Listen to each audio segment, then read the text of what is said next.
అందరికీ నమస్తే అండి. Good morning. ఈనాడు, ఆంధ్రజ్యోతి, సాక్షి, ఆంధ్రప్రభ 4 పత్రికల్లో వచ్చిన వార్తలు, వాటిలో వాస్తవాలు, వాటి ఉద్దేశాలు అన్నీ కూడా మనం ఈ వీడియోలో డిస్కస్ చేద్దాం. కంటెంట్ నచ్చిన వాళ్ళు ఇమీడియట్గా, కొత్త వాళ్ళు ఎవరైనా ఉంటే సబ్స్క్రైబ్ చేసుకోండి. లేదా పాత వాళ్ళు సలహాలు ఏమైనా ఇవ్వాలి, మాట్లాడాలి అనుకుంటే నా వాట్సాప్ నెంబర్ ఉంటుంది కదా, మెసేజ్ చేయండి లేదా కింద మెయిల్ చేయండి. అలాగే ఈరోజు నేను ఈ వీడియో అయిపోయిన తర్వాత ఇమీడియట్గా బెంగళూరు బయలుదేరుతున్నా. బెంగళూరులో అందుబాటులో ఉంటాను ఈరోజు. నా సబ్స్క్రైబర్స్ అక్కడ చాలామంది ఉన్నారు. ఈవెన్ మనం ఫస్ట్ మీటప్ కూడా అక్కడ పెట్టినప్పుడు బాగా గ్రాండ్ సక్సెస్ అయ్యింది, చాలామంది వచ్చారు. ఆ తర్వాత బెంగళూరు తర్వాత హైదరాబాద్లో అనుకున్నాం, కానీ కొన్ని పరిస్థితుల కారణంగా విత్డ్రా చేసుకున్నాం.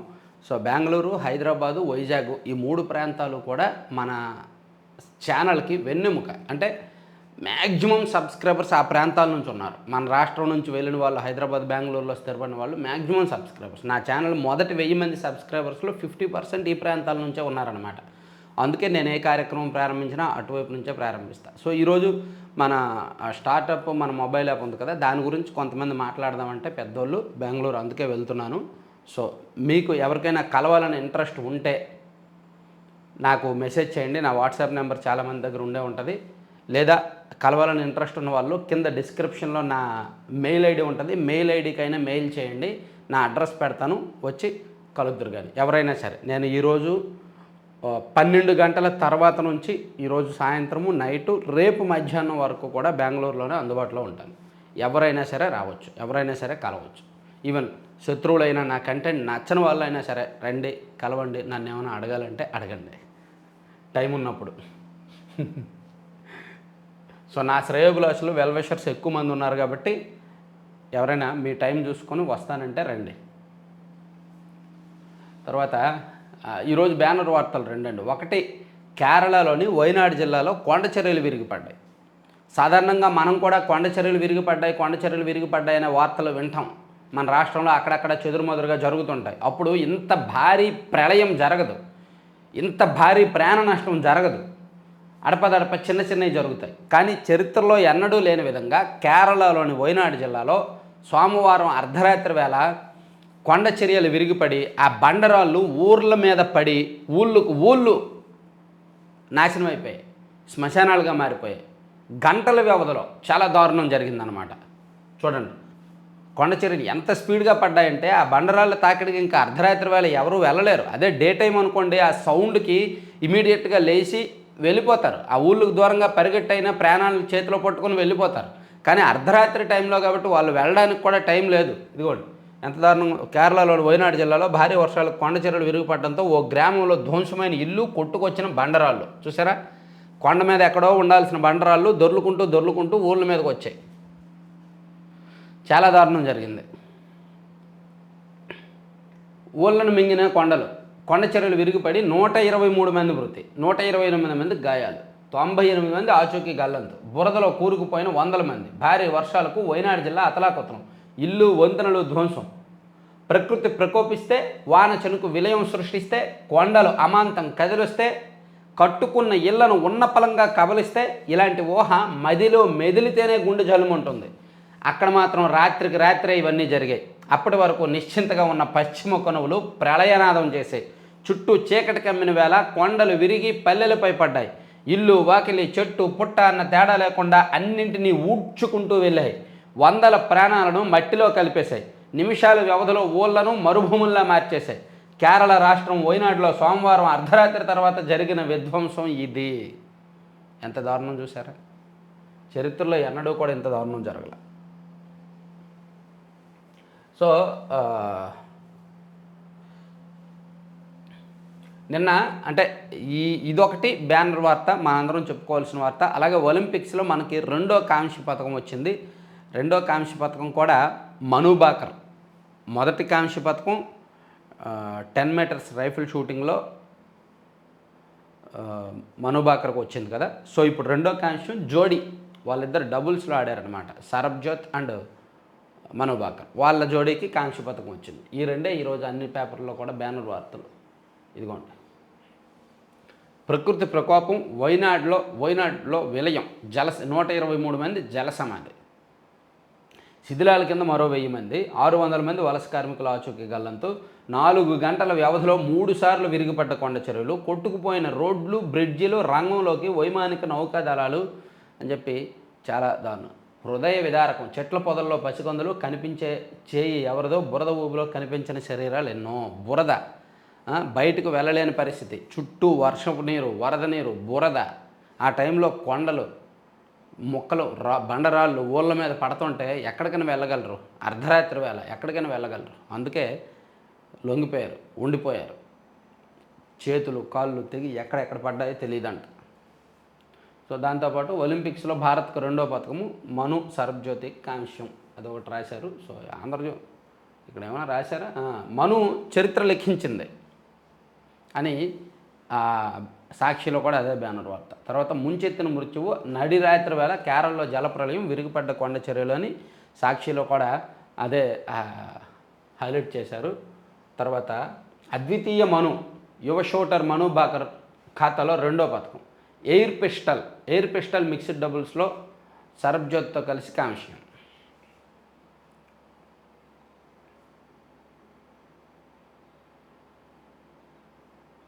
మృత్యు విలయం, విరుగుపడిన కొండ చర్యలు, వరద బీభత్సం, వైనాడులో 133 మంది దుర్మరణం. 123 మంది వాళ్ళు రాశారు, వీళ్ళేమో 133 మంది రాశారు. సరే, ఎనీవే ఇవన్నీ అన్ని పత్రికల్లో కూడా బ్యానర్ వేశారు. ఆ తర్వాత వేరే అంశాలకు వెళ్తే, గిరిబిడ్డలకు ఆరోగ్యశ్రీ, ఆశ్రమ పాఠశాలలో, హాస్టల్లో ఏఎన్ఎంల సేవలు, ఆదివాసీ గర్భిణులకు వసతి గృహాల పునరుద్ధరణ, అరకు కాఫీని ప్రజల్లోకి తీసుకువెళ్లేందుకు చర్యలు, గిరిజన సంక్షేమంపై సీఎం చంద్రబాబు కీలక నిర్ణయాలు. ఒక రకంగా అరకు కాఫీకి బ్రాండింగ్ తీసుకొచ్చారు. అరకు కాఫీకి చంద్రబాబు గారే గతంలో 2014 నుంచి 19 వరకు సీఎంగా ఉన్నప్పుడే ఒక బ్రాండింగ్ తీసుకొచ్చారు.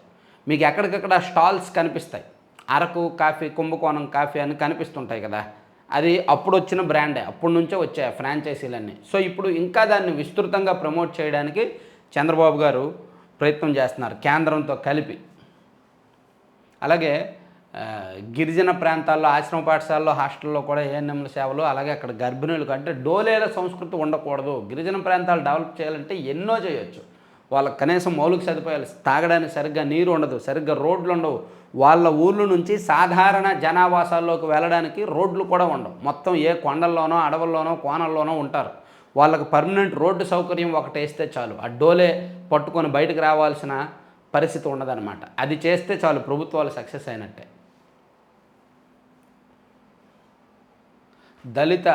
దళితులకు ఆర్థిక భద్రత కల్పించాలి, ఆ దిశగా కార్యక్రమాలు రూపొందించండి, అధికారులకు సీఎం చంద్రబాబు ఆదేశం.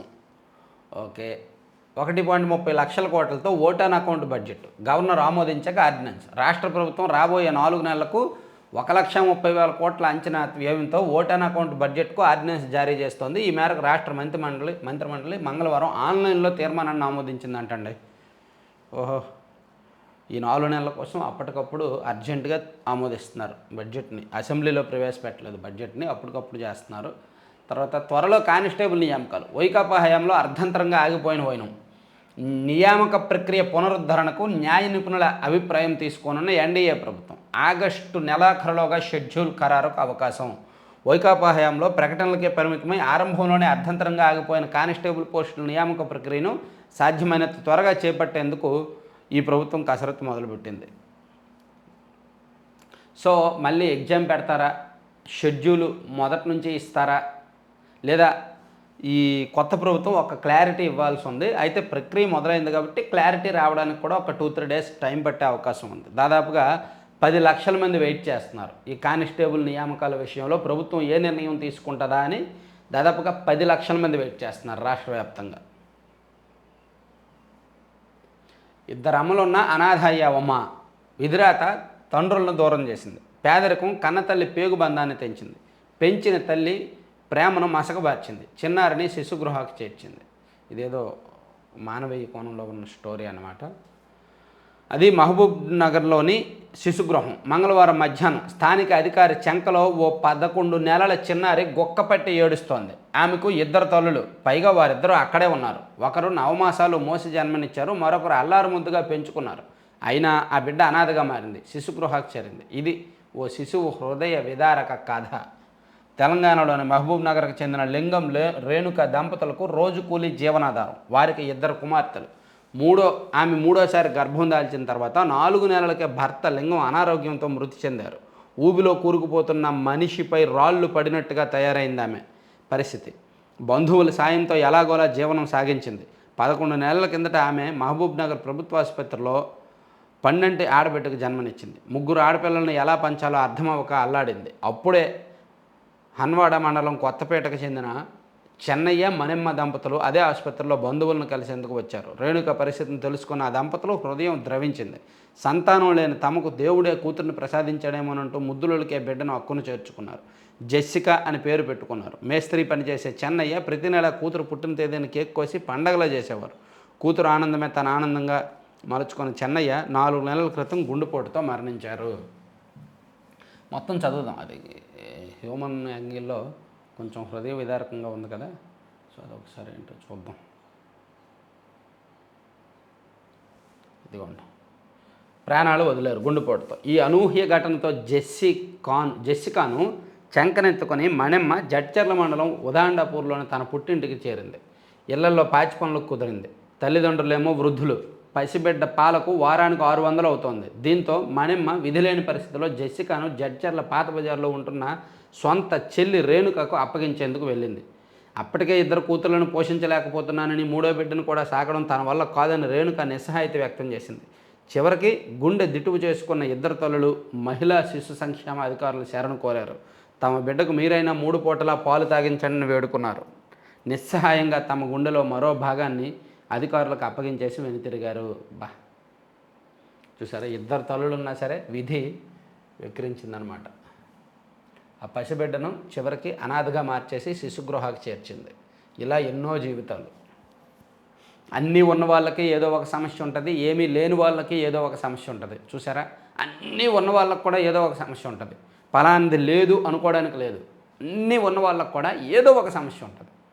ఆరోగ్య సమస్య కానీ, మానసిక సమస్య కానీ, శారీరక సమస్య కానీ, ఆర్థిక పరంగా కొన్ని లోన్లు అవి ఇవి. చూడండి, బాగా డబ్బున్న వాళ్ళు కూడా ఆత్మహత్యలు చేసుకుంటారు ఒక్కోసారి. అన్నీ ఉన్నవాళ్ళు కూడా, సౌకర్యవంతమైన లగ్జరీ లైఫ్ ఉన్నవాళ్ళు కూడా, ఏమీ లేని వాళ్ళు కూడా అదే చేస్తారు. సో అది విధిరాత అనమాట. ఎంత చెట్టుకు అంత గాలి అంటారు. అందుకే అన్నీ ఉన్నాయని ఆనందపడక్కర్లా. ఎవరికో ఒకరికి ఎప్పుడో ఒక దగ్గర ఏదో ఒక రూపంలో వస్తూనే ఉంటాయి, పోతూనే ఉంటాయి. సరే, ఇవన్నీ ఈనాడులో వార్తలు. సాక్షికి వెళ్దాం.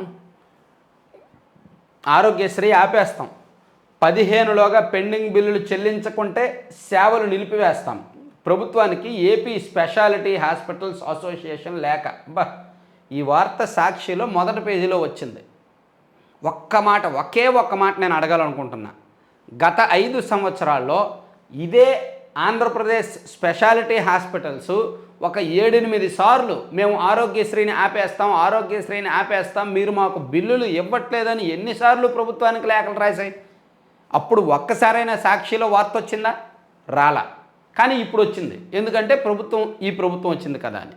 కానీ ఇక్కడ ఒక మినిమం కామన్ సెన్స్ వ్యవహారాన్ని, కామన్ సెన్స్ పాయింట్ని వీళ్ళు వదిలేశారు సాక్షి వాళ్ళు. అదేంటంటే, బిల్లులు ఉన్నాయి, 1600 కోట్లకు పైగా బకాయిలు ఉన్నాయి. ఆ బకాయిలు ఎవరి ప్రభుత్వంలో ఎక్కువ వచ్చాయి? ఈ 50 రోజుల్లోనే ఈ 1600 కోట్ల బకాయిలు వచ్చాయా? కొత్త ప్రభుత్వం వచ్చి 50 రోజులు అవుతుంది. ఈ 50 రోజుల్లోనే వచ్చాయా ఈ 1600 కోట్ల బకాయిలు? కాదు కదా. గత ప్రభుత్వం కూడా వదిలేసింది బకాయిలు. సో గత ప్రభుత్వం పెట్టిన బకాయిలు ఇందులో 95% ఉండి ఉంటాయి. ఒక్క 5% మాత్రమే ఈ కొత్త ప్రభుత్వ బకాయిలు ఉండి ఉంటాయి. కానీ వీళ్ళు ప్రభుత్వం వీళ్ళది కాదు కదా, రాసేద్దాం అని చెప్పి రాశారనమాట.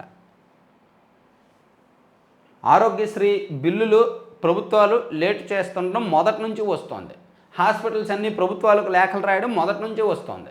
గత 5 ఏళ్లలో అదే జరిగింది, ఇప్పుడు అదే జరుగుతోంది. గత ప్రభుత్వ నిర్వాహకమే ఇది. 100 రోజుల్లోపు ఏం జరిగినా గత ప్రభుత్వ నిర్వాహకాలుగానే మనం పరిగణించాలి. ఇది 100కి 100%, 100కి 95% గత ప్రభుత్వ నిర్వాహకమే. వాళ్ళే బిల్లులు పెండింగ్ పెట్టారు. కొత్త ప్రభుత్వం వచ్చి కేవలం 50 రోజులే అవుతోంది, అది మర్చిపోకూడదు. వచ్చిన వెంటనే ఈ 1600 కోట్లు బిల్లులు ఇచ్చేయలేరుగా, టైం పడుతుంది కదా. పాపం వాళ్ళు ఇచ్చిన హామీలు అమలు చేయడానికి అప్పులు చేయాల్సి వస్తుంది. పాత బకాయిలు ఎలా ఇస్తారు? కేంద్రం నుంచి నిధులు రాబట్టాలి, గిరిజన పథకాలకు నిధులు సాధించే ప్రణాళికలతో రండి. గిరిజన సంక్షేమ శాఖపై సమీక్షలో అధికారులకు సీఎం చంద్రబాబు ఆదేశం. ఫీడర్ అంబులెన్స్లు తిరిగి ప్రవేశపెట్టాలి. గర్భిణీ వసతి గృహాలు మళ్ళీ ప్రారంభించాలి. వచ్చే నెలలో అంతర్జాతీయ గిరిజన దినోత్సవాన్ని ఘనంగా జరపాలి. మంచిది. ఏసీ భారం జనరల్తో ఘోరం, అధిక రాబడే ధ్యేయం సామాన్యులు గోడు పట్టం రైల్వే శాఖ. అబ్బా, సాక్షిలో సమస్యల మీద వార్తలు వస్తుంటే ఇన్నాళ్ళు పాపం భజన మీద భజనలు చేస్తూ వార్తలు వచ్చాయి. ప్రభుత్వానికి భజన చేయడం, ప్రతిపక్షం మీద బురద జల్లడం, ఆ వార్తలే సాక్షిలో వచ్చాయి. అటువంటిది ఇప్పుడు జనం సమస్యల మీద వార్తలు వస్తున్నాయంటే చూడముచ్చటగా ఉంది. హౌరా ఎక్స్ప్రెస్లో జనరల్ బోగీలో కిక్కిరిసిన ప్రయాణికులు. వందే భారత్ రైళ్లు ఏసీ కోచ్లకే ప్రాధాన్యత, స్లీపర్ జనరల్ కోచ్లను పట్టించుకొని పోయిను. స్లీపర్ కోచ్లో రిజర్వేషన్ దొరకడం గగనం, జనరల్ కోచ్లో నిలబడేందుకు చోటు ఉండదు. సీట్ల కంటే 2 ప్రయాణికులతో కిటకిట. ఏసీ కోచ్ల ఉత్పత్తి 3 పెరుగుదల, స్లీపర్ జనరల్ కోచ్ల ఉత్పత్తిలో 50% కోత. రైల్వే శాఖ తీరుపై సర్వత్రా ఆగ్రహం. ఈ హౌరా ఎక్స్ప్రెస్ ఎప్పుడు ఇలాగే ఉంటుంది. హౌరా ఒకటి, ఫలక్నామా ఒకటి, గోదావరి, గౌతమి, ఇటువంటి ఎప్పుడు కూడా ఇలా రష్ ఉంటూనే ఉంటుంది. ఇవే కాదు, ఈవెన్ పాట్నా ఎక్స్ప్రెస్ లాంటివి కానీ ఈ జనరల్ బోగీలు ఎప్పుడు ఇలాగే ఉంటాయి. తర్వాత పుట్ట పాపం సీమకు శాపం. టీడీపీ ఎమ్మెల్యే పుట్ట సుధాకర్ యాదవ్ నిర్వాకంతో హంద్రినేవా నీటి విడుదలకు బ్రేక్ అంట. కృష్ణమ్మ కరుణిస్తున్న సీమకు అందని నీళ్లు. పుట్టా సంస్థకు కర్నూలు గుంటూరు హైవే నిర్మాణ పనులు. గార్గేయపురం బ్రాహ్మణ కొట్కూరు మధ్య వంతెన కోసం హంద్రినేవా కాలువను పూడ్చి వేసిన పుట్టా సంస్థ. పైపులు అమర్చకుండా రోడ్డు వేయడంతో నీటి విడుదలకు ఆటంకం. జలాశయాలు, చెరువులకు నీరు నింపే ఏకైక మార్గం బంద్. సీమలో 6.02 లక్షల ఎకరాలకు సాగునీరు అందని దుస్థితి. పల్లెల్లో 30 లక్షల మందికి తాగునీటికి ఇక్కట్లు. కాంట్రాక్ట్ సంస్థ అధికార పార్టీ ఎమ్మెల్యేది కావడంతో రైతులు ఇక్కట్లను పట్టించుకొని అధికారులు, ప్రభుత్వం. ఇదిగోండి, ఇది హంద్రినేవా కాలువ. ఇక్కడ రోడ్డు వేశారు. ఈ రోడ్డు వేసినప్పుడు కింద పైపులు పెట్టాలి, తూములు పెట్టాలి. అవి పెట్టకపోవడం వల్ల అవతల నీళ్ళు యువతలకు రావట్లేదు. అందుకని 6 లక్షల ఎకరాలకు నీళ్ళు రావట్లేదంట, 30 లక్షల మందికి నీళ్ళు వెళ్ళట్లేదంట. ఈ కాలంలో నీళ్ళు రావట్లేదు కాబట్టి రాశారు. మరి ప్రభుత్వం ఎంత మేరకు రెస్పాండ్ అవుద్దనే చూడాలి. లేదా ఈయనైనా ఇమీడియట్గా ఆయన ఫోటోతో ఇలా రాశారు అంటే సీమ ప్రజలందరూ తిట్టుకోకముందే ఇక్కడ కాలువ, అక్కడ పైపులు ఏవో ఇచ్చేసి నీళ్ళు వదిలేస్తే బాగుంటుంది. అదంతా 3 రోజుల పని. అది గ్లోబల్ ఇన్వెస్టర్ల చూపు భారత్ వైపు. వైఎస్ జగన్ పిటిషన్పై స్పందించిన హైకోర్టు. శాసనసభ కార్యదర్శి, స్పీకర్ కార్యదర్శికి నోటీసులు. ప్రతిపక్ష హోదాపై పూర్తి వివరాలు కోర్టు ముందుంచాలని ఆదేశం. ప్రతిపక్ష నేత హోదా కోసం స్పీకర్కు వినతిపత్రం ఇచ్చారా? ఇచ్చి ఉంటే స్పీకర్ ఏం నిర్ణయం తీసుకున్నారనేదే ముఖ్యం. అందుకే 2 కార్యదర్శులకు నోటీసులు ఇస్తున్నామని స్పష్టీకరణ. ఇందులో ఏమీ ఉండదు. కొన్నాళ్ళు విచారం జరుగుద్ది. సడన్గా జగన్మోహన్ రెడ్డి గారికి షాక్ వచ్చే తీర్పే వస్తుంది. ఎందుకంటే అది ఎక్కడా కూడా చట్టంలో లేదు, ఎక్కడా కూడా కోర్టులు కల్పించుకునే సందర్భాలు లేవు. అది శాసనసభ వ్యవహారం కాబట్టి సభకు వదిలేసే అవకాశం ఉంటుందని నాకున్న పొలిటికల్ కామన్ సెన్స్తో నేను చెప్తున్నా. చూడాలి.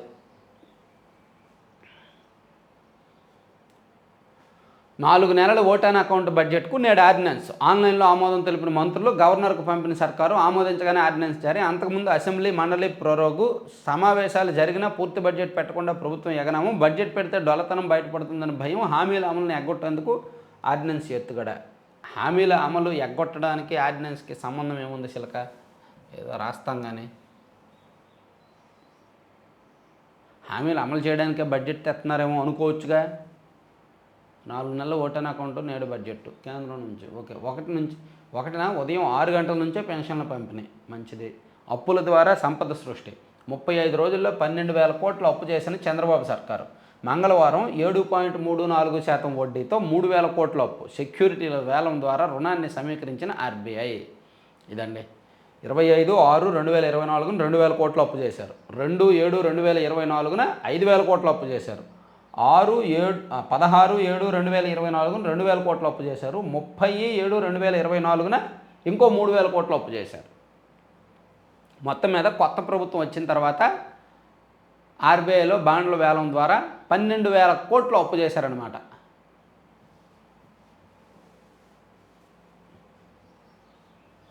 ఎనీవేర్ భూములు చోర్. అటు చుక్కల భూములు, ఇటు జనం ఆస్తులు. వారికి తెలియకుండానే అడ్డగోలుగా కొట్టేసిన వైసీపీ. ఎనీవేర్ రిజిస్ట్రేషన్ ముసుగులో భారీ భూదంద. ఎనీవేర్ రిజిస్ట్రేషన్, ఒక ప్రాంతంలో ఉన్న ఆస్తిని మరో ప్రాంతంలోని సబ్ రిజిస్ట్రార్ కార్యాలయ పరిధిలో రిజిస్ట్రేషన్ చేసుకునే వెసులుబాటు కల్పించిన విధానం. కానీ ప్రజల చేతుల్లోని భూములను వైసీపీ పెద్దలు, ఆ పార్టీ స్థానిక నాయకులు తమ పేర్ల మీదకు బదలాయించుకునేందుకు ఈ విధానాన్ని యథేచ్ఛగా వాడేశారు.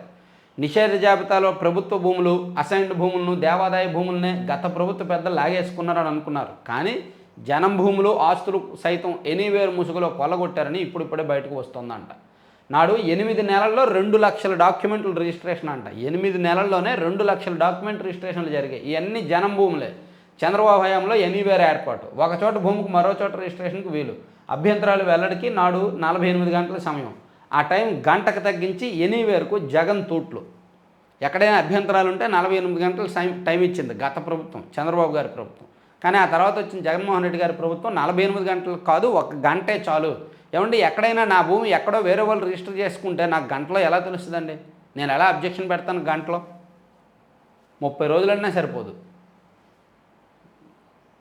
ప్రభుత్వం మారగానే ఒక్కొక్క భాగవతం బయటకు. విశాఖ, విజయవాడ, తూర్పుగోదావరి నుంచి పుంఖానుపుంఖాలుగా జనం నుంచి ఫిర్యాదులు. మాజీ సీఎస్ జవహర్ రెడ్డిపై విచారణకు డిమాండ్. అక్రమాలు సరిదిద్దకపోతే అరాచక వాతావరణమే. ఏమండి, ఇన్ని జరుగుతున్నాయి కదా, పొరపాటున మళ్ళీ వైసీపీ గెలుచుంటే అండి ఇవన్నీ బయటకు వచ్చావా? ఎక్కడో దగ్గర దేవుడు ఉన్నాడండి. అందుకే రాష్ట్రాన్ని, జనాల్ని కాపాడాలని అనుకున్నాడేమో. వాళ్ళకి కొన్నాళ్ళు అధికారాన్ని దూరం చేయాలనుకున్నాడేమో. 1.70 లక్షల ఎకరాలు కొట్టేశారు. పెద్దిరెడ్డి మోటా చేతిలో 20,000 ఎకరాలు, ఒక్క పులిచెరులోనే 970 ఎకరాలు స్వహా. పెద్దిరెడ్డి భారీ పేరుతో హైవే పక్కన 5 ఎకరాల ఆక్రమణ. రవాణా మంత్రి రాంప్రసాద్ రెడ్డి ఆరోపణ. మరి ప్రభుత్వం మీదుగా విచారణ చేయించండి. బాబోయ్ జ్వరాలు, ప్రతి గ్రామంలోనూ జ్వరపీడితులు. ముందస్తు చర్యల్లో గత ప్రభుత్వం వైఫల్యం. కనీసం బ్లీచింగ్ పౌడర్ ఇవ్వనమైన. పిహెచ్సిల్లో మందుల కొరత, సరఫరాలో పూర్తిగా విఫలం. రాష్ట్రంలో బోధకాలు వ్యాధి విస్తరణ. తీవ్ర నిర్లక్ష్యంగా అధికారులు. వాలంటీర్లపై వ్యాఖ్యల కేసులో పవన్ కళ్యాణ్కు ఊరట. గత సర్కారు పెట్టిన కేసులో తదుపరి చర్యలు నిలిపేసిన హైకోర్టు. సుప్రీం తీర్పునకు విరుద్ధంగా కేసు. గత ప్రభుత్వం ఇలాంటివి ఎన్నో. అన్నిటిపై కొత్త సర్కారు పునరాలోచన నిర్ణయాన్ని నివేదిస్తామని ఏజీ గారు చెప్పారు.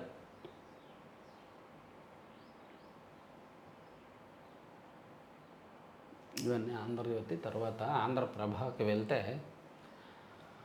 ఇది అయిపోయింది. ఆర్డీఓల పాత్ర ఏమిటి? వారి పనితీరుపై లోతైన విచారణకు రాష్ట్ర ప్రభుత్వం సన్నద్ధం. భూ అక్రమాలను గుర్తించేందుకు ప్రత్యేక చర్యలు. రెవెన్యూ శాఖలో కదులుతున్న డొంక, మరికొందరిపై కొరడ. మదనపల్లి ఉదంతం తర్వాత రెవెన్యూ అధికారుల్లో వణుకు. ఏముంది, ఇది కొన్నాళ్ళు, ఒక నెల రోజులు, నెల 15 రోజులు ఇది హాట్గా ఉంటుంది. ఆ తర్వాత ఈ విషయం చల్లారిపోతే రెవెన్యూ అధికారులు మళ్ళీ షరామామూలే. దశాబ్దాల తరబడి వాళ్ళకు వస్తున్న ఆనవాయితీ అవినీతి చేయడం అనేది రెవెన్యూలో. యూపీపీఎస్సీ చైర్పర్సన్ ప్రీతి సోడాన్ పబ్లిక్ యూనియన్ కమిషన్ చైర్పర్సన్గా విశ్రాంత ఐఏఎస్ అధికారి యూపీఎస్సీ సభ్యురాలు ప్రీతి సోడాన్ నియమితులయ్యారంట. మంచిది. తర్వాత ప్రతిపక్ష హోదాపై పూర్తి వివరాలు ఇవ్వండి. జగన్ పిటిషన్పై అసెంబ్లీ కార్యదర్శికి, స్పీకర్ కార్యదర్శికి హైకోర్టు నోటీసులు. తదుపరి విచారణ 3 వారాలకు వాయిదా. వాలంటీర్లపై వ్యాఖ్యల కేసులో పవన్కు ఊరట. తదుపరి చర్యలన్నీ నిలిపేసిన హైకోర్టు. విచారణ 4 వారాలకు వాయిదా. తర్వాత ఏజెన్సీల డోలీ మోతలకు ఇకపై స్వస్తి. ఫీడర్ అంబులెన్స్ల పునరుద్ధరణ. ఫీడర్ అంబులెన్స్లని గత ప్రభుత్వం, చంద్రబాబు గారి ప్రభుత్వం ఉన్నప్పుడు ఉండే. అంటే చూడండి, మనం ఊళ్ళల్లో చూస్తుంటాం, వికలాంగుల ట్రైసైకిల్, వికలాంగులు, మనం యాక్టివా బండి మీద వికలాంగులకు కోసం వాళ్ళు కూర్చోడానికి సెపరేట్గా ఒక డెస్క్ ఉంటుంది కదా. సో ఫీడర్ అంబులెన్స్లు అంటే అవే. బైక్కి పక్కన ఒక సెటప్ అమలు చేస్తారు. ఎమర్జెన్సీ ఉంటే ఆ బండి మీద పక్కన కూర్చొని బండి డ్రైవ్ చేసుకుంటూ తీసుకెళ్ళిపోవచ్చు. ఆ ఫీడర్ అంబులెన్స్లు వీళ్ళు మళ్ళీ ఏర్పాటు చేస్తున్నారంట. తర్వాత పర్యావరణమే ప్రాణంగా, అడవులే అసలైన జీవ ఆవాసాలుగా. అటవీ పర్యావరణ బాధ్యతలను తలకెత్తుకున్న డిప్యూటీ సీఎం పవన్ కళ్యాణ్. రాష్ట్రాన్ని, దేశాన్ని భద్రంగా భావితరాలకు అందించే బృహత్తర బాధ్యతగా నిపుణుల విశ్లేషణ. తెగ రాస్తున్నారు అసలు. ఆంధ్రప్రభలో తెగ రాస్తున్నారు. రాజకీయాల్లోకి నితీష్ వారసుడు. బీహార్లో తెరపై కొత్త చర్చ. అబ్బే అదేం లేదన్న నిశాంత్ కుమార్. జేడీయూ కొత్త నాయకత్వంపై భిన్నవాదనలు. రావాలి, ఆ నితీష్ కుమార్కైనా నిలకడ ఉండదుగా. కొత్త వాళ్ళు ఎవరైనా వచ్చినా బాగుంటుంది. ఈనాడులో ఇంకా లోపల పేజీల్లో ఏమైనా ఉన్నాయా? అమరావతికి ఐఆర్ఆర్ కూడా. ప్రతిపాదన 1. అమరావతికి ఇన్నర్ రింగ్ రోడ్డు. మొన్న అవుటర్ రింగ్ రోడ్డు అని చదువుకున్నాం కదా. అవుటర్ రింగ్ రోడ్డుకు ఒక 20,000 కోట్లు కేంద్రం ఇస్తుంది అనుకున్నాం కదా. సో ఇప్పుడు ఇన్నర్ రింగ్ రోడ్డు కూడా కడుతున్నారంట. ఇన్నర్ రింగ్ రోడ్డుకి 3 రకాల ప్రతిపాదనలు ఉన్నాయి. పొడవేమో 94 కిలోమీటర్లు, అవసరమైన భూమి 1165 ఎకరాలు, 5,918 కోట్ల డబ్బు వ్యయం. రెండో ప్రతిపాదన ఏమో పొడవు 97.5 కిలోమీటర్లు, అవసరమైన భూమి 1253 కిలోమీటర్లు, నిర్మాణ వ్యయం 6878 కిలోమీటర్లు. మూడో ప్రతిపాదన ఏమో పొడవు 81 కిలోమీటర్లు, అవసరమైన భూమి 785 ఎకరాలు, నిర్మాణ వ్యయం 4698 కిలోమీటర్లు. వీటిలో రెండో ప్రతిపాదన అప్పట్లో దాదాపు ఖరారు చేశారు. సో అమరావతికి ఇన్నర్ రింగ్ రోడ్ కూడా ప్లాన్ చేస్తున్నారు. తర్వాత గంజాయిపై సీసీ కెమెరాలతో నిఘా, త్వరలో మహిళా యాప్, హోంమంత్రి అనిత వెల్లడి, డ్రగ్స్ పోలీసుల సంక్షేమంపై సమీక్ష. అసలు గంజాయి హోంమంత్రి గారి సొంత జిల్లాలోనే బీభత్సంగా ఉంది. అందుకే క్రైమ్స్ అక్కడే ఎక్కువ జరుగుతున్నాయి. మీరు అబ్జర్వ్ చేశారా, అనకాపల్లి జిల్లాలోనే ఎక్కువ క్రైమ్స్ జరుగుతున్నాయి. దానికి కారణం ఆ జిల్లాలోనే ఉత్పత్తి అవుతుంది, ఆ జిల్లాలోనే ఎక్కువ లభ్యత కూడా ఉందన్నమాట గంజాయి. పోలీసులపై వైకాపా శ్రేణులు దురుసు ప్రవర్తన, జగన్ రాక నేపథ్యంలో విజయవాడ విమానాశ్రయంలో తోపులాట. జగన్మోహన్ రెడ్డి గారు నిన్న బెంగళూరు నుంచి గన్నవరం ఎయిర్పోర్ట్కి వచ్చే సందర్భంలో అక్కడ భారీగా వీళ్ళు చేరి తోపులాట జరిగింది. జగన్ అస్మదీయ సంస్థ రాఘవ కన్స్ట్రక్షన్కి నోటీసులు, విశాఖలో భూగర్భ విద్యుత్ లైన్ల పనులు మొదలుపెట్టిన ఫలితం చర్యలు తప్పవని అధికారుల హెచ్చరిక. షిరిడి సాయికి నోటీసులు ఇస్తారేమో అనుకుంటున్నాం, కానీ ఇవ్వట్ల. పెద్దిరెడ్డి కుటుంబ ఖాతాలో మరో 236 ఎకరాలు, భార్య స్వర్ణలత, కుమారుడు మిథున్ రెడ్డి పేరుతోనూ భూములు. ఇవన్నీ అఫిడవిట్లో చూపించలేదుగా, పదవి పోద్దాం, పదవి ఎగిరిపోద్దాం, ఇలా వెళ్ళి అలా వచ్చేశారు. పర్యాటకాభివృద్ధి సంస్థలో తొలగించిన రిటైర్డ్ అధికారులు ఉద్యోగులకు మళ్ళీ చోటు. వైసీపీ హయాంలో ఎవరెవరైతే చక్రం తిప్పారో వాళ్ళే మళ్ళీ ఉంటున్నారనమాట. ఈ కొత్త ప్రభుత్వం వచ్చినా సరే ఇవి తగ్గట్ల. కేరళ ఇవన్నీ కూడా మళ్ళీ ఇక్కడ ఇచ్చారు. సరే, ఎనివే 3-4 పత్రికల్లో వచ్చిన అంశాలు అయితే ఇవి సింపుల్గానే చెప్పుకున్నాము. సో రేపు ల్యాప్టాప్లో చేస్తాను వీడియో, రేపు ఎల్లుండి కూడా ఇంకా సింపుల్గా చేస్తాను. కొంచెం టైం కూడా అటు ఇటుగా ఉండొచ్చు, ఏమనుకోవద్దు. Thank you.